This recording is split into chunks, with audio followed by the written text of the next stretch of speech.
Hello, Bacho. Let's read the given question. The question says a parachutist after bailing out falls 50 meter without friction. When parachute opens, it decelerates at 2 meter per second square. He reaches the ground with a speed of 3 meter per second. At what height did he bail out? So option A given है 111 meter, option B given है 293 meter, option C is 182 meter, option D is 243 meters. So basically हमें दो चीज़ का यहाँ पे clarity होनी चाहिए. First is जब ऑब्जेक्ट बिना किसी सपोर्ट के जस्ट फ्री फॉल हो, so that is under the condition we can say free fall condition. Free fall condition में एक्सेलरेशन क्या हो जाता है? एक्सेलरेशन ड्यू टू ग्रेविटी हो जाता है. ठीक है. अब जैसे कि यहाँ पे अपने पर्टिकुलर केस में पैराशूट की बात हुई है, सो वहाँ पे acceleration will remain acceleration only. और वहाँ पे दोनों ही केस में आइदर फ्री फॉल और taking parachute. So in cases में we can apply the kinematical equation जो कि हमारे पास तीन है, that is v equals to u plus a t, second is s equals to u t plus half a t square, third is v square equals to u square plus 2as. हमें बस clarity ये होनी चाहिए कि ये सारे v u that is final initial velocity, s displacement, acceleration, ये सारे ही वेक्टर्स टर्म है.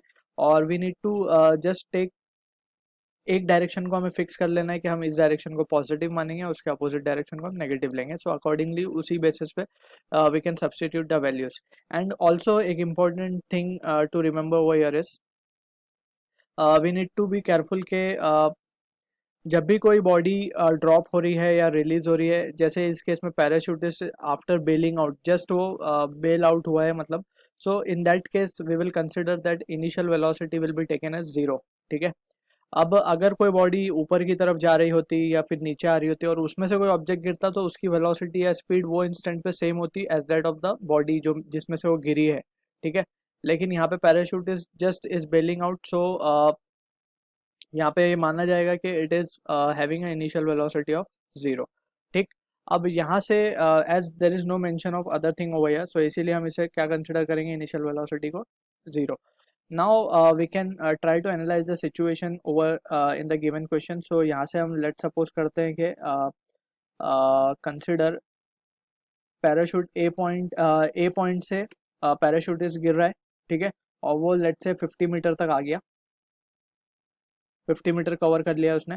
अब इसके बाद ये इंस्टेंट बी पॉइंट पे वो क्या करता है, पैराशूट ओपन करता है. तो parachute is been open now. अब पैराशूट जब ओपन करेगा तो एक रिटार्डेशन इसको फेस हो रही है ऊपर की तरफ, दैट इज ए, एंड वो गिवन है हमें 2 मीटर पर सेकेंड स्क्वायर. ठीक है. अब वो ये रिटार्डेशन के साथ क्या हो रहा है, नीचे की तरफ आ रहा है, नीचे की तरफ आ रहा है. Let suppose this is the height he is covering, और ये हाइट कितनी मान लेते हैं हम, ये हाइट मान लेते हैं h. हमसे पूछा जा रहा है कि at what height did he bail out, यानी कि ए बी प्लस ये पॉइंट को अगर हम c कहें, so we are interested in calculating the value of a c. ठीक है. सो ए सी को हम क्या बोल सकते हैं, a b plus b c. So हमें जस्ट अगर बी सी मिल जाए यानी कि एच मिल जाए तो हमारा क्वेश्चन सॉल्व हो जाएगा. ठीक है. So we will try to get the answer of h. So h को फाइंड करने के लिए वी हैव जो जो चीज़ें हैं हमारे पास, पहले वो लिख लेते हैं. हमसे ये बोला गया कि फाइनली जब वो ग्राउंड पे आ रहा है तो 3 मीटर पर सेकेंड की स्पीड से आ रहा है, यानी कि फाइनल स्पीड हमें गिवन है 3 मीटर पर सेकेंड. ठीक. एट सी की बात कर रहे हैं हम. और क्या रिटार्डेशन फेस किया उसने, माइनस. अब माइनस यहाँ पे इसलिए पुट कर रहे हैं कि इट इज़ रिटार्डेशन. ऑलराइट. या फिर जस्ट हम इसे अभी यहाँ पे वैल्यूज लिख देते हैं कि 2 मीटर पर सेकेंड से रिटार्ड हो रहा है. फिर हम जब उसको काइनेमेटिकल इक्वेशन में सब्स्टिट्यूट करेंगे, so according to the convention we will put the values. अब फर्दर अगर हम देखें, सो हमें हमारे पास इनिशियल स्पीड अगर हमें मिल जाए, so we can be easily calculating the displacement by using third kinematical equation. So हमें इनिशियल स्पीड कैसे मिलेगी, इनिशियली वो कहाँ पे था, पॉइंट बी पे. सो इनिशियली पॉइंट बी पे we need to first calculate the speed. So उसके लिए हम ए और बी से ए टू बी का मोशन अगर हम एनालाइज करें, ए टू बी का motion, so it is free fall motion, यानी कि वो सिर्फ ग्रेविटी के इन्फ्लुएंस में गिर रहा होगा. और वो कितना फॉल हुआ है, हम उसे मान लेते हैं, लेट से वो फॉल हुआ है h1 और वो बराबर है 50 मीटर्स के. ठीक है.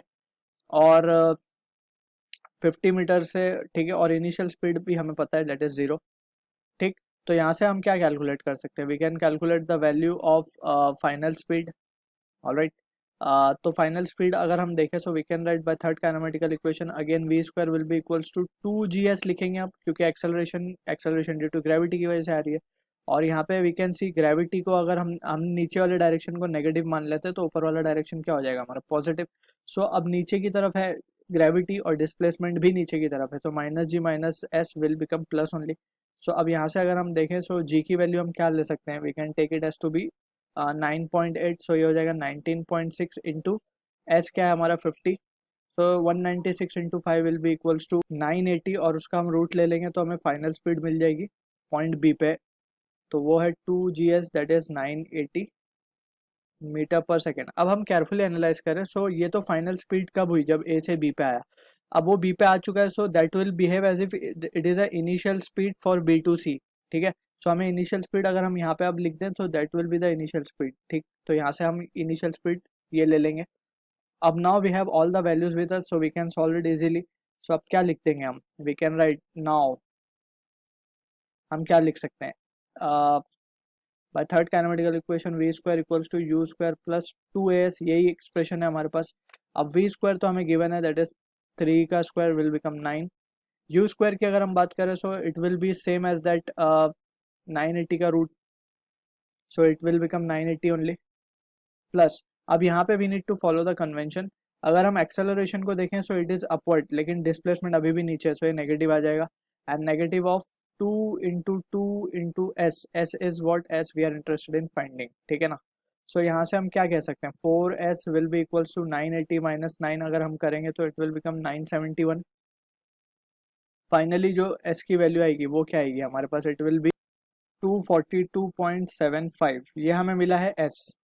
बट हमें चाहिए क्या एक्चुअली, एस क्या था हमारे लिए, एस था एच। अगर हम केयरफुली फिगर में देखें तो एस वॉज एच, तो हम यहाँ पे एच लिख देंगे। अब हमें टोटल जब वो बेल आउट हुआ था वहां से लेकर के हाइट चाहिए हमें, so we can say therefore height, at what height did he bail out, so height will be equals to क्या आ जाएगा हमारे पास, height will be equals to 242 plus 7.5 plus of this 50, जो कि आंसर आएगा हमारा 292.75। इसको हम अप्रोक्सीमेट करके अगर देखें so it can be written as 293 metres. So हमारा ऑप्शन जो है b is the right answer to the question. I hope you understood the solution. All the best.